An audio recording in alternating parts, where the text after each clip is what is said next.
adjustments. I do think our guys are excited to get back, obviously into Big Ten play, get back here, back at home. Message to our guys on Sunday where, to make the corrections from the game. I think we really got to take a look at offensively and defensively, and not so much in the kicking game, but just how we're starting the game. Obviously, to be behind the last two games, especially out of the gate, was difficult to overcome. So I think our guys got to stay to the process. A lot of our players, I think, understand where we're going, how we need to get there. From an injury standpoint, a couple things during the course of the game that really still haven't made a decision for this week where they're at. Sidney Brown left the game. It's undergoing some further exams. Don't know exactly where he's going to be at for Friday night, but is a lot better today than he was yesterday. Still have some things to process through there. Some guys that returned to the game. Obviously, Chase Brown played extremely well. Excited for him. Brandon Peters will be back. We'll actually go with him as our starting quarterback going into this game. Had a conversation with Art yesterday. Brought him in. Talked about where we're at, what we're doing. Wasn't anything that he did or didn't do well. It played extremely well, especially the way he first entered the game, going back to the Nebraska game. I thought the guys really did a nice job around him, did some good things, but I told him if the role was exactly reversed, right, if he was a starter and was knocked out of the game and BP came in, we would do the exact same thing 100 times over. So I always think honesty is the best policy, and that was just being real. Art was awesome with it. BP obviously is excited about the opportunity because we're in a shortened week. This is really a day that we would have off as players or as players and coaches from the field, but tonight we'll bring them back over, have an opportunity to go through basically our Tuesday install on Monday. We'll go out under the lights here and get some looks in the kicking game as well under the lights, as well as the throw game. Then we'll go back to our normal practice times Tuesday and Wednesday. Thursday we'll go in the afternoon, which would be like a Friday prep for us, and then obviously Friday night be in the game. So some things to work through. Thought our guys again handled the moment as well as possibly could. When we come back here to the stadium, we get dropped off, and my office overlooks kind of the path or the walkway that they walk to their cars. And I was on bus one, got off, went right to my office, went up there and sat at my desk and was beginning to process, watch through some film. I was able to watch the one side of the ball on the way home, and as I just sat there and watched our players steadily stream by for the next half hour, 45 minutes, saw a lot of guys with a demeanor that wasn't happy. There wasn't anybody obviously satisfied with the results. See a lot of frustration and anger. These guys have been through a lot, so the more we can get them to understand this is part of the process to get where we want to be. I'm not going to skip a step to get sustained success, and unfortunately there's going to be some hiccups along the way, and our guys understand that, but got to correct the mistakes that we made on Saturday to get to where we want to be on Friday. So with that, open it up for questions. What is what? Brandon Peters bring back to you? Well, he's our starting quarterback going into the opener, right? Was lost really early in that first game, so a lot of the things that we had saw during fall camp, even going back to last spring, through the summer, through fall camp, weren't able to be materialized yet. But he obviously has a very live arm. I think a lot of experience, kind of a new offense for him. So he's kind of seen this evolve now for 2 games, not being on the field, not really involved in the game prep. Really hasn't taken any practice reps with our 1s and 2s since the preparation for Nebraska. The last 2 weeks, he wasn't cleared to get through those practice phases. So really, Ryan and Art had been taking all those reps. So he has witnessed it. He's gone against our defense through scout team, Skelly, and did some things during practice that were non-contact that allowed him to, stay involved in the practice plan, but nothing as well as it will be this week. What did you see out of him over the course of the last few weeks to stay involved and try to... With BP? Yeah. Just what you would expect out of him. He's a quarterback. He's heavily involved every practice, every meeting. I think he, like I mentioned here a couple times, was, a guy that came back probably a little bit quicker than I thought they were going to. Didn't know if there was a chance we were going to be able to get him back sooner than this. This is actually a little bit ahead of schedule as it is. So I just wasn't really amazed. Just kind of what BP is. He's heavily involved. Anything he could do to help Art, that was something that was very, very clear from the moment the injury happened to where we are today. A very, very good teammate, a guy that not only helped Art, but he was helping RJ and Matt and some guys that possibly could go too if things didn't work well for Art. I know you have philosophies about what you guys want to be identity-wise on offense and defense. Do you feel like through 3 games you've established an identity and still looking for that? You know, without a doubt, there's a pattern that we want to follow, but part of that process is, really going into the first game to have your starting quarterback knocked out, right? That throws a little bit of a curveball into it. So then you have the preparation going into UTSA that has that effect on it, but then also lost 2 of our top 4 running backs. That had a factor into it. We were also getting Palcho back off of what he had been, right? He didn't actually take more than 30 snaps in a practice until that first game, and then to see how he was going to respond in a practice week after that, going into UTSA. So we had a lot of juggling with the offensive line as we did this past weekend, moving Julian back into guard, just kind of finding who our identity is, who our players are. I do think we sat down yesterday and took a look at, who our running backs are, who our tight ends are, who our wide receivers are. We think we got a handle on our best 5 offensive linemen and the swing players after that. And that's hopefully going to help us continue to build that as we enter Big Ten play. When you look at those running backs, what do you liked out of Josh McCray in the last 2 games? Josh is a very talented player. He's a big back. He's obviously a little bit more physicality than anybody else we'd had on the roster. He's comes from a part of the country that he just naturally runs the ball extremely physical.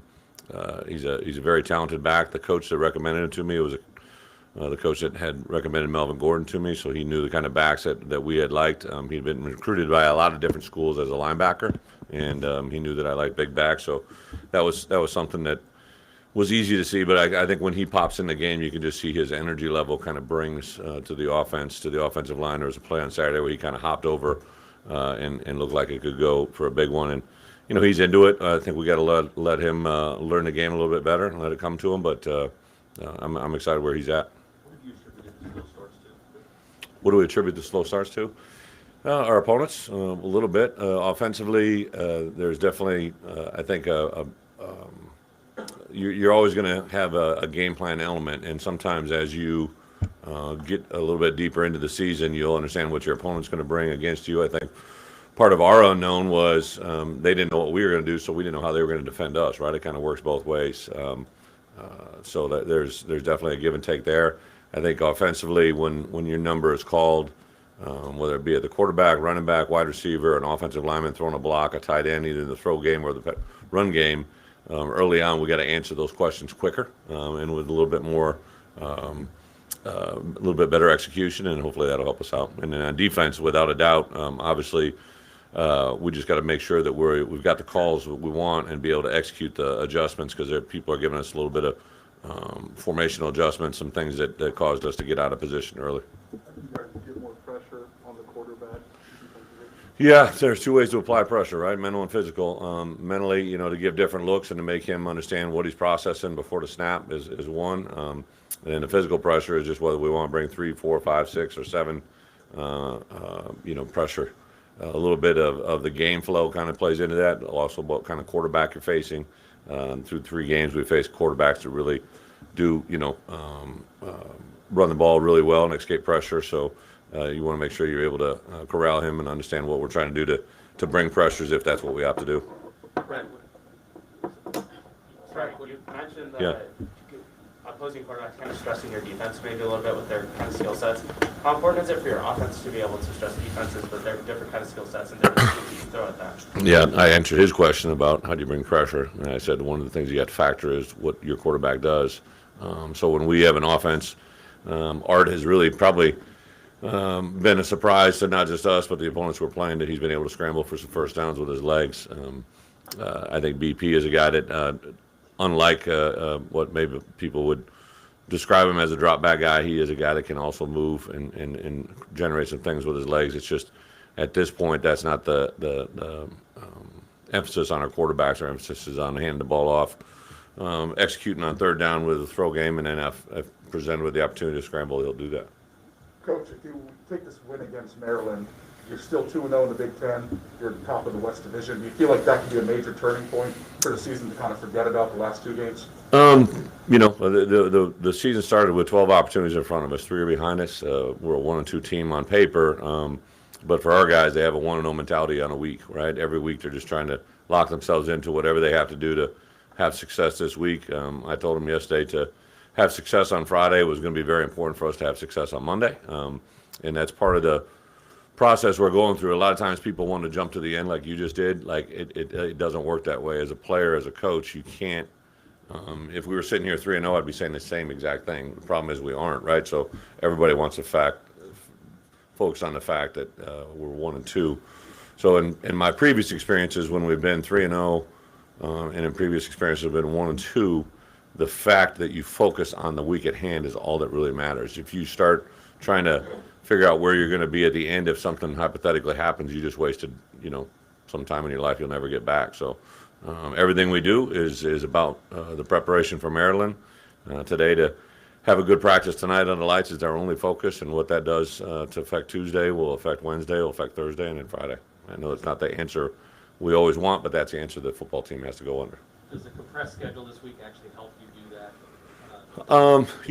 It is what it is. I think there's, everybody's going to always sit back and try to analyze whether it's good or bad. It's just what it is. Like, it's not what happens, it's how you react to what happens. When we were sitting there Sunday morning in a staff meeting, I told our guys, listen, it's 11 o'clock on Sunday, but really it's 11 o'clock on Monday in game week, right? So you're already 24 hours behind what you normally are. So had a Thursday night game when I was in college, I had Friday night games when I was in college as a head coach, and I had Thursday night games in the NFL that we played on Sundays, which is an absolute crazy turnaround. So kind of took the schedules of all those different looks and combined them into what we thought could give us the best chance to get ready for this Friday.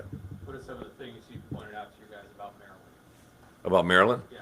Well, personally, because we haven't had a chance to meet with them today, we had a basic introduction to them on Sunday night. I let my 2 coordinators and the special teams coordinator take their respective side of the ball. But tonight, we'll emphasize, obviously, offensively, a very dynamic quarterback that brings a lot to the throw game. They run the ball effectively.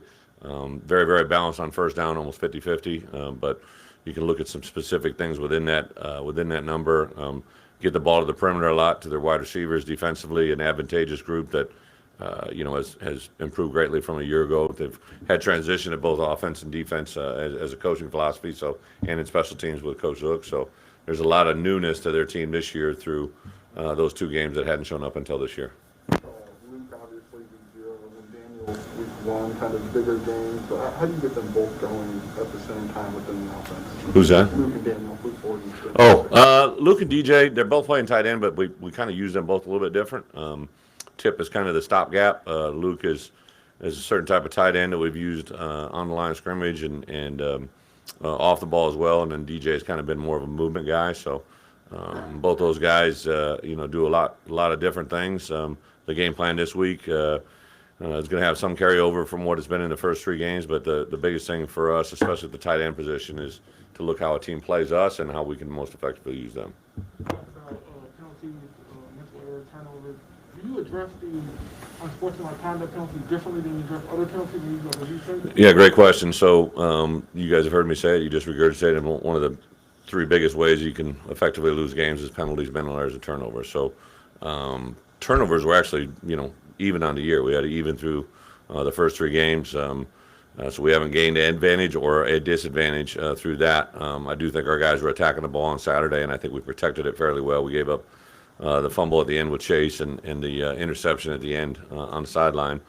But the 2 areas we're really concentrating on, obviously, are penalties and mental errors. And the penalties, things are going to happen during the course of a game. It's a physical game.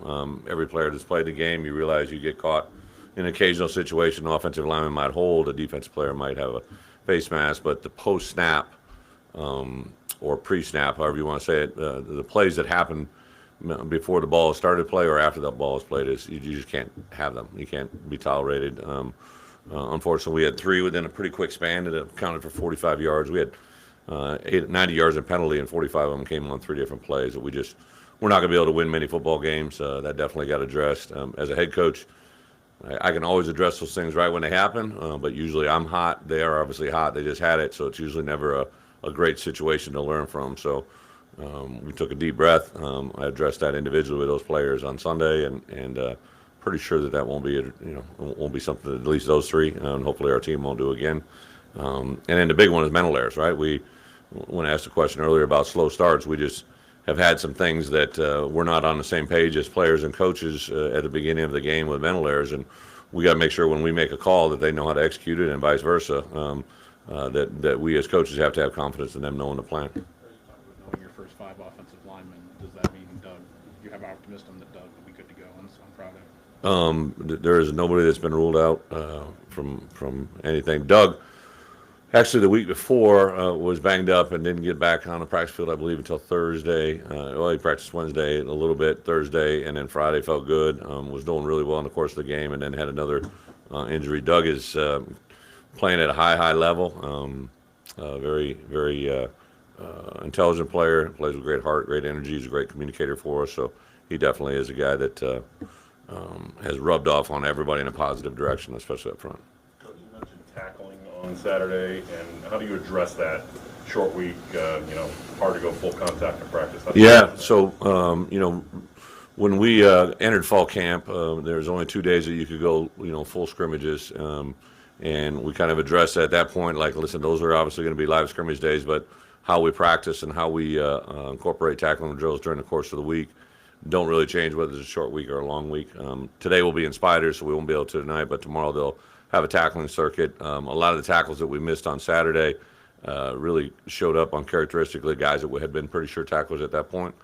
So I think it was kind of a frustration level for a lot of our guys that reverted back to some bad techniques, old techniques that definitely don't want to surface up again. I think we got to wrap up, tackle, run through, and not dive at people's feet. I think that'll be a good start. What were the most concerning things defensively that stood out to you? Well, we can't give up free plays, right? So anytime that we just have a little simple formula, explosive plays are runs over 12 yards or passes over 20 yards, and they had 9 passes over 20 yards. You're not going to be able to. On the flip side, we had 4 offensive explosive plays. We had 2 runs and 2 passes, so we were even on runs, but they had 7 more explosive pass plays than we did. And if you have 4 or more as a defensive unit, it's usually a very, very bad sign of a possible defeat. It's been my experience that if you have 4 or more, that nothing good usually comes out of that, and they had almost double that. So we definitely have to look at how those plays happen. It was a variety of different things. There was technique errors, there were mental errors, there were situations of plays that had given us new looks, seeing things that we hadn't seen before, and we just weren't able to identify them. And they, to my hat, they give them a lot of credit. They ran a throwback to the quarterback. We hadn't practiced that one, right? So they were opportunistic with the times that they threw in a couple glitches, and their tight ends made some big plays over the middle that were big. Just spoke in a couple of weeks. How was your vaccination status? Are you guys fully vaccinated now? Yeah, we're 100% vaccinated. I think we've been 100% vaccinated for probably 3 weeks. We're a fourth of the way through the season. Are you happy, obviously, that there hasn't been any COVID issues? If you had any COVID issues? Yeah, we've been obviously most of our stuff, obviously, practice is outside, but when we're indoors in a building, I've asked a lot of our guys to just be very cautious when they're outside of this. We just sort of haven't let parents back into our hotels when we're on the road or when we're at home games here. So we're going back to some of the same policies they had in the past. But yeah, I think our guys have really been conscientious of it. To get everybody 100% vaccinated was a big step in the right direction. And then I think they're being cautious about how they spend their time away from the game of football as well. You talked about those explosive plays. Deuce Spann seems like a guy that's been making those for you guys. Yeah. Do you think he can continue to have that kind of success? Yeah, Deuce is an explosive player. Had a little package set up for him last week. He obviously connected early on that on the first touchdown, but unfortunately then he was kind of limited in the rest of the day. But he should be back 100% full go with us. Just was a little bit tight in the lower leg, so he is a guy that is exciting. I brought him in yesterday. We had a nice conversation just about how was he feeling comfortable. He's no longer, it's different, right? When you're a backup quarterback, you aren't really involved in near as much physicality or, just the pure reps of practice. And I think that part he had to get used to just the way he addressed himself, to get ready for practice, to mentally get ready for practice, and then go into the game and know when his number would be called. So our guys respond really quickly to him. Deuce is an unbelievably great kid, great attitude, great work ethic. So I think he's a guy that, as we looked at it yesterday, he's a guy that we want to keep moving forward and target plays at him. I imagine it's difficult to learn a route tree during the middle of the season, especially after making the transition as late as he did. Where's he at kind of learning the route tree and kind of the offense as a wide receiver?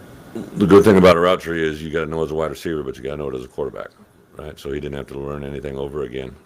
But he did, obviously the nuances of lining up as a wide receiver, the nuances of breaking off the top of the route when a defender's holding you, all the things that he hadn't learned as a quarterback, all the same things that Isaiah and him really made quick transition because they had already learned the offense. They're a quarterback that had been in charge of the entire huddle, so the transition was very quick. The part that I'd say Isaiah and Deuce probably would struggle the most with just the details of being a wide receiver that involved the physical aspect of catching the ball, being able to get off of press man coverage and do some different things that they haven't had to do as a quarterback. What's the status of Mike Epstein? He's still out for this game. Mike's in basically in a holding pattern. I think we're going to make he has another round of tests at some point, maybe in like 4 weeks or something like that. But right now he won't be back with us anytime soon. You mentioned DJ Johnson after these last couple of games. Are you happy with or excited about what he can do? There's a couple freshmen. DJ Johnson on defense. Tyler Strain got in there a little bit. DJ is a guy that very athletic. He's kind of a playmaker type mentality. I think the part that was good for us on Saturday, we got him involved with now some line of scrimmage defensive plays. And I'm excited where he can go because he's very very coachable. He's long, he's athletic, he's twitchy. He's got a lot of the characteristics we're looking for. Is there an update on where your status for Alec Bryant? No, still in a holding pattern on that as well. Just made the 2 points. Yeah. Is there, I know it's technique involved, but is it also like just a Jake thing? How do you, assess it? Yeah, it was interesting. I saw a stat go out on Jake's jump up in the Big Ten overall standings, and the guy at the top of the standings was a guy by the name of Chris Borland that I recruited at Wisconsin, who had 0 scholarship offers when we offered him. But when you were around Chris, he just naturally found the ball all the time. It didn't matter if it was a run game, pass game. A lot of times, a lot of people just be standing there and he'd just go whack the ball out, right? And as soon as I got here, when I put the film on, I literally said to myself, when I saw Jake make play after play on the ball, I'm like, this is exactly what I saw with Chris. And going into this past game, we knew that was going to be a point of emphasis, and Jake buys into that 100 times over. I think the first one he caused on Saturday, he actually hit him so hard the ball just flew out of bounds. You're not going to be able to judge where a ball's going to go when you get it out or strip it out. But Jake's usually when you're going 100 miles an hour and going full speed, things like that can happen, and that's exactly what. But he does have a little knack. You'll see certain players, especially in the NFL, just give a punch on the ball or a swipe on the ball or know to come over it rather than come under it. He's got a lot of those innate qualities that are really easy to see. Good. Thank you.